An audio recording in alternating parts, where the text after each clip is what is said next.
took a bit of a sabbatical. Nothing dramatic happened. I just needed to step back and think. I needed some quiet time to look at how I've been living and working and ask myself if it still fits the season I'm in.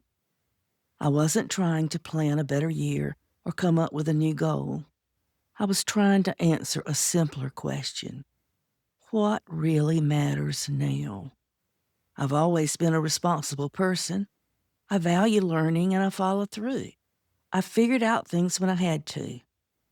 But along the way, there were things I kept putting off. Debt that lingered longer than it should have. Clutter that slowly piled up. And systems around money, time, and files that never quite felt finished. I told myself I'd deal with it later. And later has a way of hanging around and even multiply. What finally caught my attention wasn't a crisis. It was energy. I still have ideas. I still care about meaningful work. But I don't have the same patience I once did for unnecessary mess, wasted time, or things that make life harder than it needs to be. And that's not discouraging, it's clarifying. I started to see that what wore me down wasn't the work, it was the clutter around it.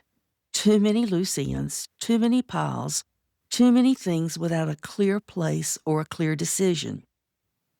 That's when I began thinking differently about legacy, not as something that happens at the end of life, but as something we shape by how we live right now.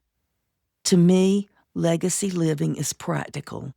It's clearing out what you no longer need, organizing what you do use so that it's easy to find, and taking care of the stories, photos, and memories that actually matter. It's setting up things so life runs a little smoother, for you now and for the people who may come after you. This season of my life isn't about doing more. It's about doing fewer things on purpose. So if you're tired of feeling behind, if you're surrounded by things or files that feel heavier than they should, and if you know something needs to change, but you're not interested in pressure or hustle, you're not failing, you're simply paying attention. This is a place for people who want clarity without chaos, and systems that make life easier, not stricter. For folks who want to live well now and leave things in good shape. If that sounds like you don't need a big plan today. You just need room to slow down and decide what's worth carrying forward. If you're here, you're in the right place, and you're welcome here.